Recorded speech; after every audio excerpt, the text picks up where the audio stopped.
Et je vous présente la société Capital Énergie. On est basé à Toulouse, mais moi, je suis d'Aix-en-Provence, donc c'est un plaisir d'être là aujourd'hui ce matin. Je vais essayer d'aller assez vite sur ma présentation un peu théorique et si vous avez des questions pendant que je suis en train de parler, n'hésitez pas à m'interrompre parce que l'idée, c'est que je préfère qu'on passe peut-être plus de temps sur l'échange pour que vous puissiez peut-être me poser des questions qui sont liées à votre contexte parce que dans l'énergie, il n'y a pas de contrat d'énergie standard.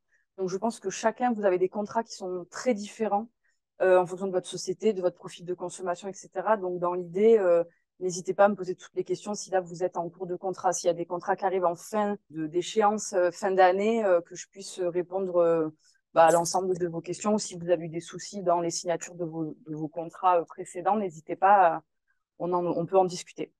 On est en fait historiquement un cabinet de courtage en énergie spécialisé en fait dans la stratégie énergétique des entreprises. On est un partenaire assez global puisqu'on a en interne des services de négociation des prix parce qu'on a des partenariats avec des fournisseurs alternatifs qui nous permettent d'avoir des prix négociés sur des produits comme le gaz, l'électricité, enfin tous les produits en fait énergétiques.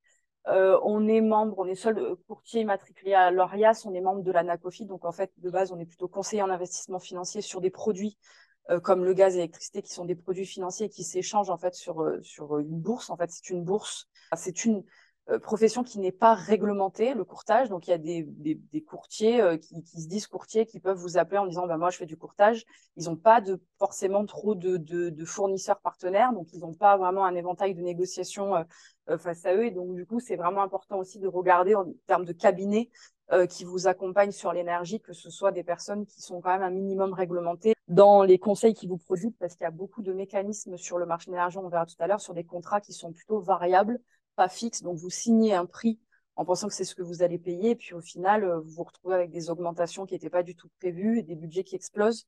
Donc, c'est important aussi de vérifier en termes d'activité à qui vous avez affaire en termes de cabinet de courtage. Donc, nous, on accompagne de manière globale les entreprises sur deux grosses parties en termes d'énergie.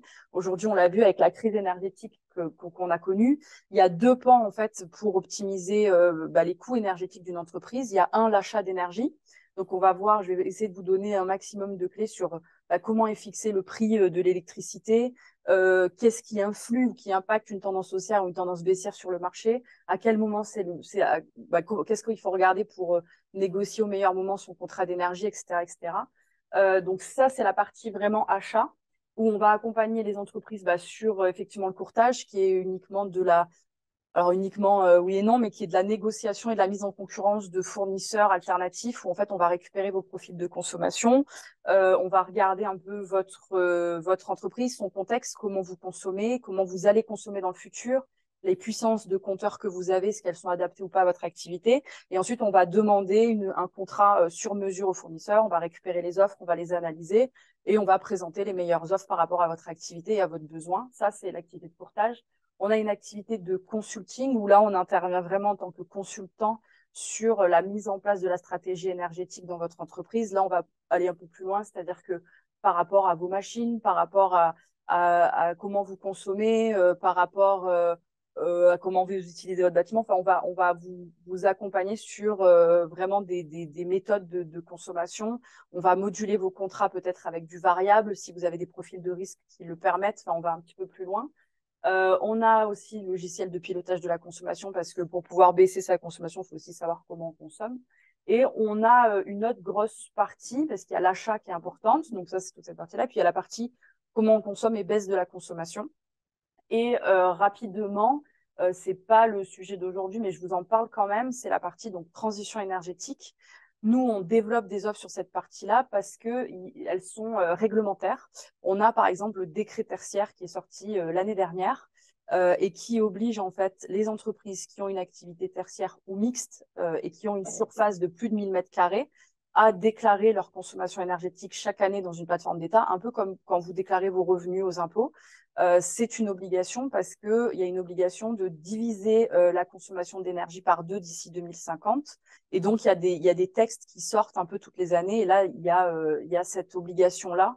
Donc, je ne sais pas si vous êtes soumis à ça. Vous devez avoir, je pense, si vous avez, il y a une partie usinage, mais si vous avez de l'entrepôt, du stockage, une partie commerciale, des bureaux, et que ces surfaces-là font plus de 1000 mètres carrés, regardez quand même le décret tertiaire si vous y êtes soumis ou pas, parce que les obligations, c'est cette année. Et les amendes financières sont assez chères.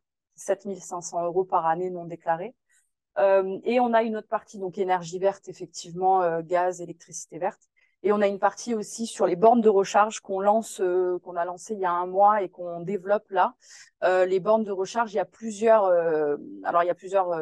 raisons. La première, elle est réglementaire, c'est-à-dire qu'aujourd'hui, toutes les entreprises, alors à partir de 2025, toutes les entreprises ayant un parking de plus de 20 places doivent avoir un minimum de 10% des places qui sont pour les bornes de recharge, doivent être dédiées aux bornes de recharge.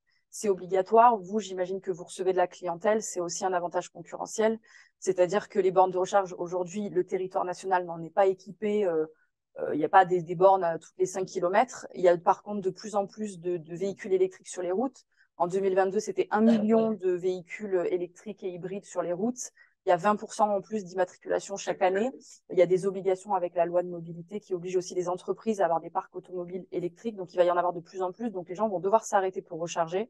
S'ils peuvent s'arrêter chez vous, ben, en même temps, ils viennent vous voir et ça peut être bien aussi. Donc, les bornes, ça peut être aussi important pour vous, un sujet à regarder. Donc, les produits négociés, j'en ai parlé, je vais passer rapidement sur ça. Les partenaires, bon, on a tous les partenaires, les gros partenaires alternatifs, y compris sur les décrets tertiaires. Donc, on a Energem, Gaz Européen, DESA. Enfin, on a assez de partenaires avec nous pour permettre de vraiment négocier les prix des contrats. Je vais aller un peu vite. Au niveau des entreprises, effectivement, on a des entreprises comme Ubisoft, on a l'Occitane en Provence à Manosque, on a Opinel, Groupama, on a tout type d'activité, en fait, que ce soit industriel, résidence. On est habitué aussi à des problématiques, en fait, d'énergie qui ont une part très importante dans le budget global de l'entreprise et donc, du coup, à prendre avec beaucoup de pincettes. Du coup, là, j'arrive sur les éléments de contexte. J'ai essayé de passer vite. En fait, pour vous donner un ordre d'idée, aujourd'hui, au niveau des prix de l'électricité, comment ça se construit, parce qu'il y en a beaucoup qui ne le savent pas forcément. En énergie, il y a un modèle qu'on appelle le merit order, en fait. Et si vous voulez, j'ai essayé de vous schématiser, de vous modéliser un exemple simple au niveau du marché. Pourquoi, à un moment donné, on a connu aussi cette crise à cause du gaz. Au niveau du merit order, c'est simple. Quand il y a une demande en électricité, peut-être par exemple on a besoin de 10 gigawattheures, pour pouvoir combler cette demande nationale, on va allumer des unités de production de l'énergie. Donc, on va d'abord allumer l'éolien et le solaire qui coûtent pratiquement zéro. Donc, on allume l'éolien et le solaire. Si on voit que c'est pas suffisant, on va allumer l'hydroélectricité. Si on voit que c'est pas suffisant, on va faire appel à EDF avec le nucléaire.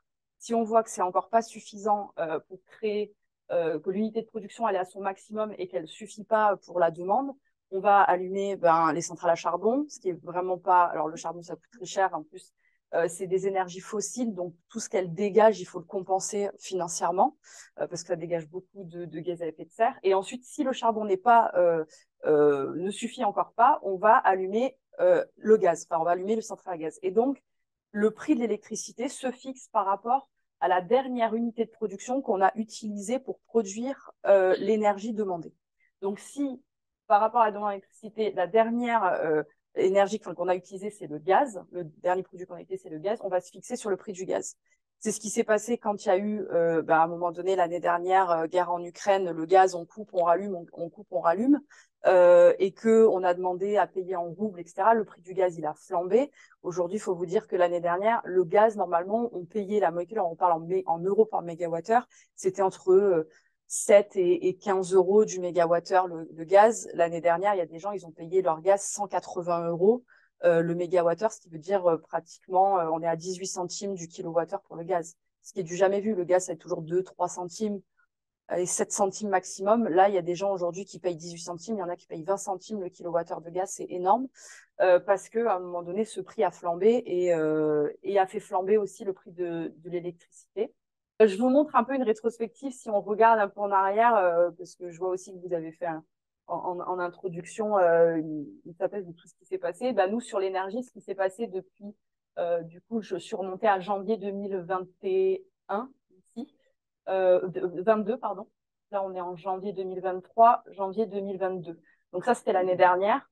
Ce qui s'est passé, en fait, c'est que à un moment donné, il y a eu une accélération. Donc ici, il y a eu la déclaration de guerre, elle a eu lieu là, mais en fait, là, il y a eu tous les impacts en fait du gaz, et je viens de vous montrer pourquoi.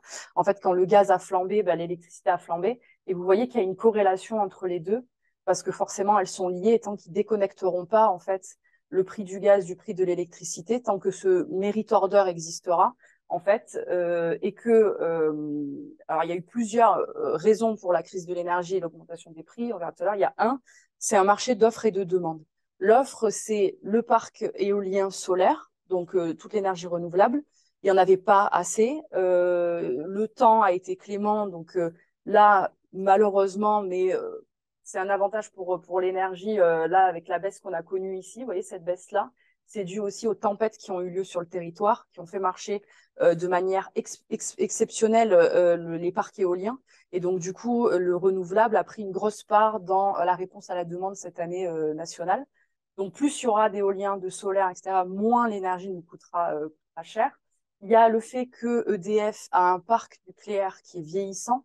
Donc, dès que vous entendez une news à la télé qui est « Ah, bah là, il y a des fissures, il y a de la corrosion, du coup, les réacteurs EDF risquent d'être éteints », ça veut dire une offre qui baisse. La demande, elle baisse pas, pratiquement pas. Elle baisse en mi-saison. En gros, là, en ce moment, c'est une bonne fenêtre d'achat. Par contre, il y a des scénarios RTE 2050 qui disent, bah voilà, tous les appareils qu'on a dans notre quotidien utilisent de plus en plus d'électricité qu'avant. C'est-à-dire qu'aujourd'hui, entre les téléphones portables, les Alexa, les Amazon, on utilise l'intelligence artificielle. L'intelligence artificielle, c'est pareil. Enfin, ça dégage aussi pas mal et ça prend aussi pas mal d'énergie. Tous ces serveurs, on parle de ChatGPT. J'imagine même pas la consommation d'énergie des serveurs qui abritent les intelligences artificielles comme ChatGPT. Il y a de plus en plus, d'entreprises technologiques qui ça. Donc c'est une demande qui va pas baisser. On a parlé des voitures électriques. Aujourd'hui, il y a même les sociétés de location, pardon, comme Sixt, comme Hertz, qui vont devoir avoir 70% de leur parc automobile en électrique. Donc, il va bien falloir recharger ces voitures, etc., etc. Donc, la demande, elle va pas baisser, elle va faire qu'augmenter. Donc, la seule chose qu'on peut faire, c'est augmenter l'offre. Mais aujourd'hui, du coup, c'est ce qui fait qu'on a connu cet énorme pic-là. Et dès que vous avez une offre, c'est-à-dire un temps clément qui va pas faire, là, il n'y a pas de vent, il n'y a rien qui va pas faire marcher le parc énergétique renouvelable, et deux, EDF qui dit réacteur éteint, dites-vous, OK, prix de l'énergie qui va flamber. Ça, c'est des automatismes que nous, on a. Après, il y a plein d'autres choses, hein, mais en analyse fondamentale, c'est ce qu'on regarde, c'est l'offre et la demande. À quel niveau est la demande, à quel niveau est l'offre, et on regarde si c'est déficitaire ou bénéficiaire, et on sait si la tendance, elle est haute, ou elle va monter ou elle va baisser. Au niveau du contexte actuel, on est dans une période de transition. Là, en ce moment, je vous dis, on est pile poil entre deux saisons. Donc, au niveau de l'offre électricité, le prix du contrat, il est repassé sous la barre des 200 euros du mégawattheure. On est revenu avant crise. Donc, aujourd'hui, à l'heure où on se parle, les prix de l'énergie n'ont jamais été aussi bas depuis 1 an et demi. Là, on est au plus bas vraiment des prix qu'on constate. Il y a une inquiétude quand même par rapport à la canicule.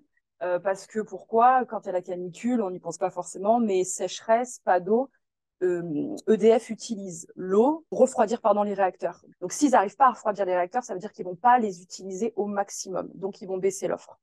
Demande toujours pareil, prix qui augmente. Donc, ça, c'est une inquiétude là qui risque de faire augmenter les prix un petit peu sur le mois de septembre. Et au niveau de l'offre gaz, depuis, c'est la première fois depuis plusieurs mois en fait qu'on se maintient sur un prix qui est encore élevé, mais c'est bizarre parce que avant on nous aurait dit 45, 55 euros le gaz, on aurait dit mais vous êtes complètement tarés. Et aujourd'hui, on se dit ah ça va, c'est pas cher. Donc en fait, là, il y a aussi ce nouveau paradigme, c'est-à-dire que ce qui était exceptionnel avant est malheureusement devenu une normalité aujourd'hui. Les prix sont redescendus, mais on pense qu'ils reviendront pas à un niveau inférieur. Du coup, au niveau de l'approvisionnement pour l'hiver, là, on est très très bien parce que la Norvège et les USA, ils augmentent les exportations de GNL. Donc, je vous dis, au niveau du gaz, par contre, ça va soit se maintenir, soit un petit peu baisser.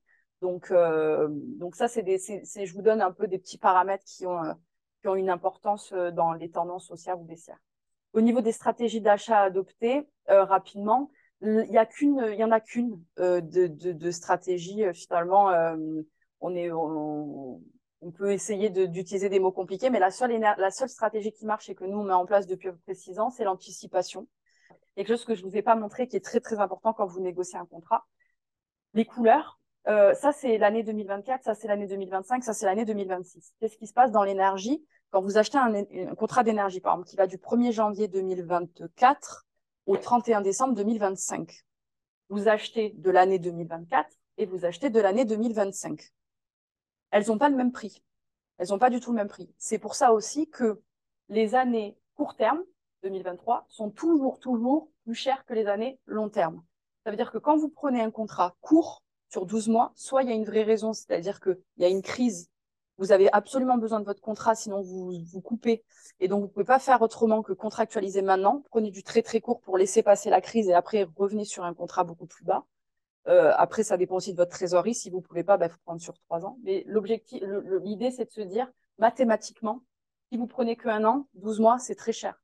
Si vous prenez 24 mois, vous pouvez commencer à avoir quelque chose de moyen. Si vous prenez 36 mois, c'est-à-dire 3 ans, vous allez additionner les 3 années et vous allez avoir un prix moyen pondéré. Donc, plus vous rajoutez du temps à votre contrat d'énergie, plus le prix est moins cher.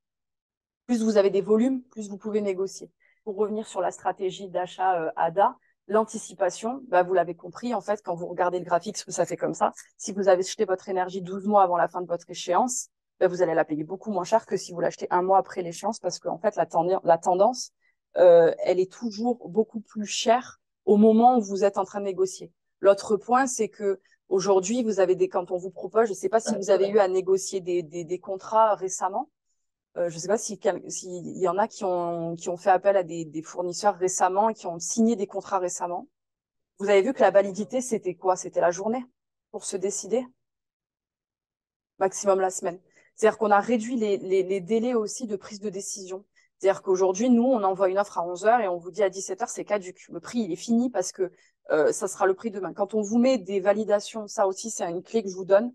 Quand on vous laisse du temps pour choisir avec un marché qui fluctue comme ça veut dire qu'on vous donne un prix premium. Ça veut dire que le fournisseur, il a prévu dans son prix une certaine augmentation, baisse, augmentation, etc. Ça veut dire que si vous prenez 3 jours à prendre votre décision et que le marché il monte, c'est pas grave, il va pas perdre de l'argent, lui. Donc, ça veut dire que chaque fois que vous avez une validité très, très longue avec un marché qui fluctue tous les jours, ça veut dire que votre prix, il risque d'être un petit peu plus cher parce que c'est un prix premium et ce qu'on appelle, il y a une sécurité dedans de la part du fournisseur pour la validité longue. Donc, c'est parfois mieux de se dire, OK, je fais une demande, je regarde les prix, je regarde l'offre, je vois avec mon conseiller, ça monte, ça baisse. Le conseiller, nous, on est transparent. Signez pas maintenant, c'est en train de baisser, ça sert à rien. On se donne rendez-vous vendredi, tenez-vous prêts. Et puis au moins, quand vous recevez le prix, bim, vous signez au plus bas. Que si vous avez des validités de 2 semaines, c'est cool, vous avez du temps, etc. Mais ça veut dire qu'il y a une garantie dedans et vous payez plus cher. Au niveau de l'anticipation, le mieux, c'est de négocier. Alors, on disait pendant la crise 2 ans, maintenant, c'est redevenu un peu la normale, mais essayez de commencer à regarder 12 mois avant. C'est pour des échéances à fin 2024, là, en ce moment, vous allez avoir des prix en dessous du TRV qui sont... après, ça dépend de vos compteurs, mais normalement, vous allez avoir des prix aux alentours de 15, 16, 17 centimes du kilowattheure, ce qui est vraiment pas cher, entre guillemets, parce que ceux qui ont acheté l'année dernière, ils sont plutôt à 800 € du mégawattheure, donc 80 centimes. Il y a des gens qui payent encore 1,50 € le kilowattheure aujourd'hui parce que ça a flambé, quoi.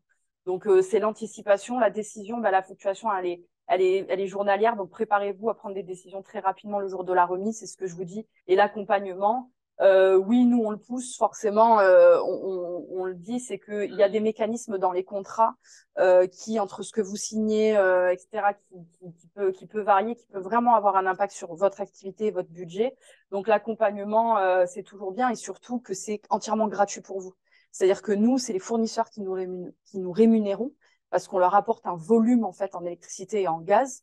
Donc, c'est basé sur des volumes. Donc, vous, en fait, si demain vous nous appelez et vous avez besoin d'accompagnement sur des contrats, vous payez 0, quoi. C'est entièrement gratuit pour vous.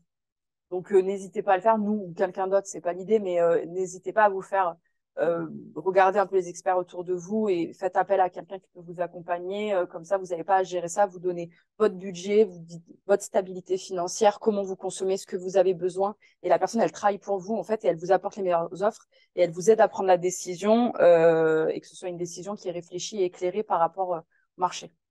Au niveau de la mutualisation et groupement d'achat, je vous en parle rapidement parce que vous êtes quand même beaucoup et que parfois ça peut quand même être quelque chose d'intéressant pour vous. Le groupement d'achat, comment ça se passe? C'est-à-dire qu'au lieu de individuellement vous appeler tous les fournisseurs et essayer de trouver votre contrat d'énergie, l'idée ce serait que vous puissiez vous grouper certains.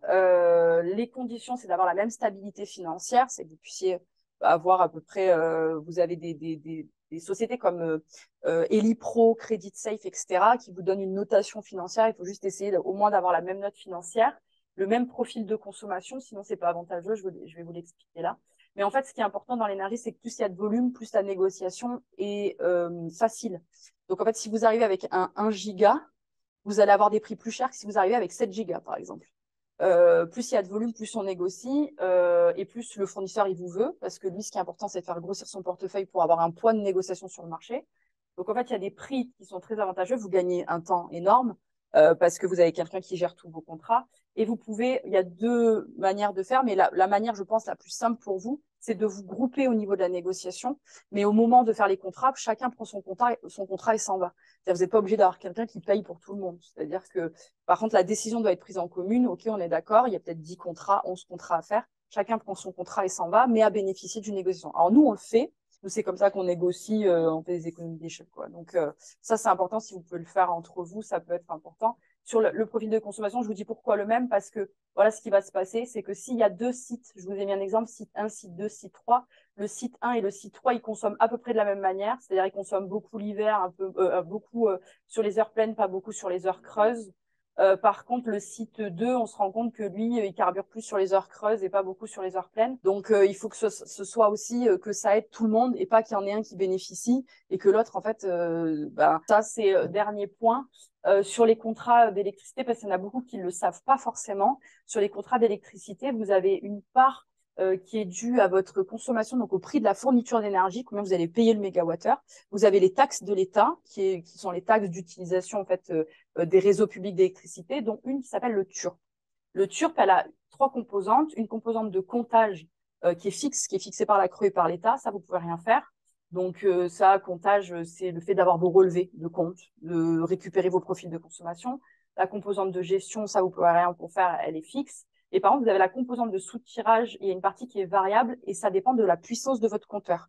Ce qui veut dire que nous, on a beaucoup de clients, par exemple, ils ont souscrit 96 kVA, mais finalement, ils ont besoin que de 37. Et bien, rien que informatiquement, d'appeler votre fournisseur, vous pouvez me faire une petite étude de ma puissance pour être sûr qu'elle correspond bien à ce que j'atteins, parce que Enedis a la puissance que vous atteignez au maximum. S'il n'y a pas de décalage, très bien.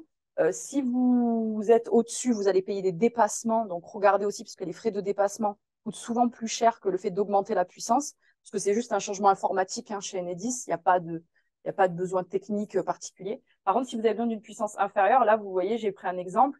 Vous faites 8,52 fois de votre puissance souscrite. Sur 96, ça faisait 800 euros. Sur 37 kVA, ça fait 315 euros. Ben, on peut économiser 500 euros comme ça rapidement. Quand vous pouvez économiser, moi j'ai des clients, ils ont économisé 2000, 3000, 4000 euros sur l'année parce qu'en fait la puissance était un petit peu plus haute que ce qu'ils avaient vraiment besoin. Vous essayez, vous lui demandez, ok, c'est quoi les frais que je paye de dépassement de puissance? Peut-être que c'est 100 euros, 150 euros. Et ça va peut-être être pris en charge par si vous passez votre puissance de compteur au minimum, vous allez gagner sur l'acheminement. Et donc, du coup, cet acheminement-là, si vous remettez une petite partie dans les dépassements de puissance en été, vous êtes gagnant quand même. Ça se calcule. Nous, en fait, si vous voulez, l'énergie, c'est que des calculs. Nous, on passe nos journées à faire des calculs financiers. C'est-à-dire, en ce moment, on fait des calculs on va vous négocier un nouveau contrat, est-ce que vous payez les frais de résiliation ou est-ce que ça vaut pas le coup? La puissance de compteur, est-ce qu'il vaut mieux payer le dépassement? On fait des calculs de prévisionnel de dépassement ou est-ce qu'il vaut mieux changer la puissance? Qu'est-ce qui, par rapport à l'économie de l'acheminement? Des fois, c'est 5 euros, ça vaut pas le coup. Donc, on fait que des calculs, c'est que des calculs. Ouais, faire attention quand même sur la partie courtage. Petit retour d'expérience. Ah, bon.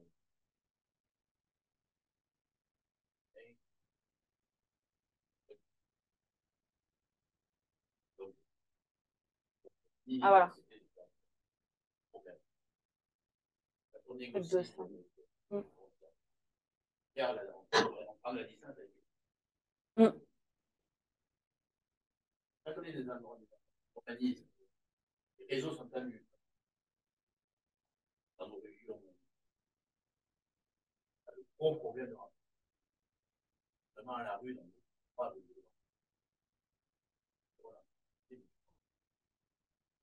Le problème, c'est que vous n'avez pas la réserve.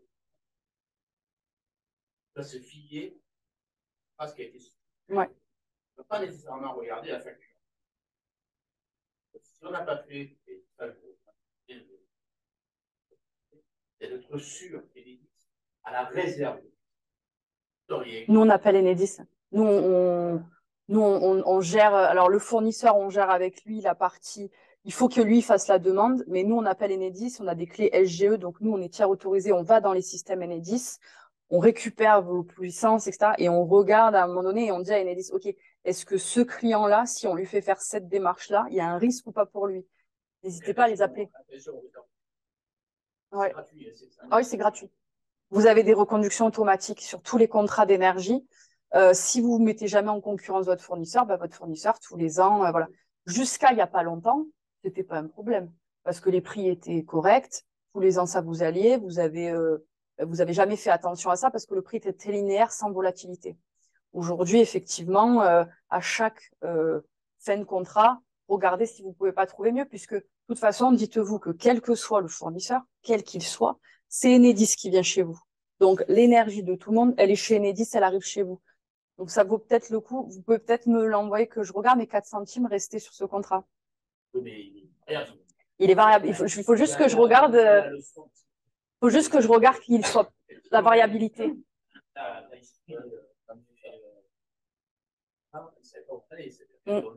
C'est le problème.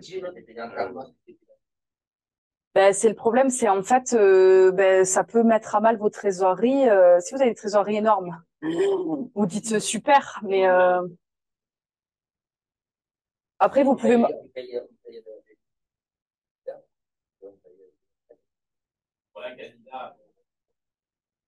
Ouais. Après, on peut vous mettre de l'arène si vous consommez beaucoup l'été, qui vous fait baisser les budgets, mais je peux regarder votre contrat pour au moins voir. Je peux regarder votre contrat déjà pour voir s'il est variable. Ouais, s'il est variable ou pas. Est-ce qu'il y a une autre question qu'on passe au sujet Oui.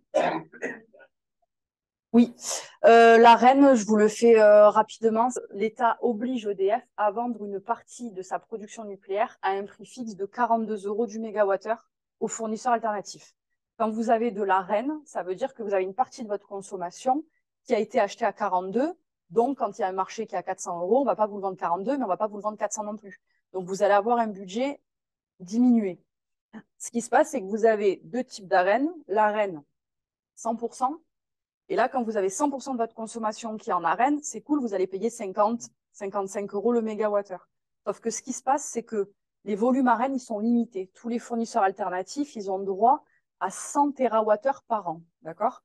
Ce qui se passe, c'est qu'il n'y a pas de registre qui dit un tel, il a pris tant, il a pris tant, il a pris tant. Donc, en fait, à la fin de l'année, on fait les comptes. Combien ont vendu d'arène les fournisseurs alternatifs? Et souvent, c'est plus que 100 TWh. Donc, en fait, la différence, c'est-à-dire, par exemple, il y a 60, l'année dernière, ils ont pris 160 TWh, ils ont vendu. Donc, c'est-à-dire qu'il y a 60 TWh qui ont été achetés au prix de 42 € au lieu d'être achetés au prix du marché au moment de l'achat. Donc, ça, ce volume-là, va falloir qu'il soit racheté. Et vous, vous êtes impacté. C'est ce qu'on appelle l'écrêtement. Donc, quand vous avez 100% d'arène dans votre contrat, ça veut dire que vous ne payez pas cher. Mais en décembre, on va dire, OK, il y a X% de la consommation qui a été achetée à 42 €, pourcentage d'arène dans votre contrat, OK, vous prenez entre 50 et 150 € en plus par mégawattheure à partir de janvier. Ça, c'est l'écrêtement. Pré-écrété, ça veut dire que, et ils n'ont pas beaucoup, parce que nous, on a des pré-écrêtements à 60%, donc c'est des prix encore plus bas.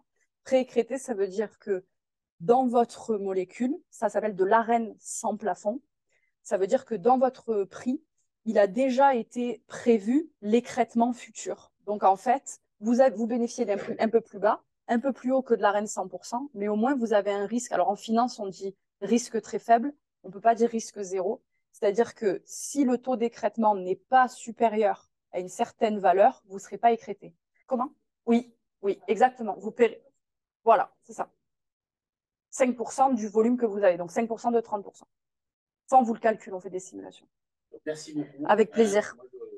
C'est vraiment le côté expert. Explication des marchés. De quelqu'un de l'ancien métier. Et puis moi, il me semble très long terme.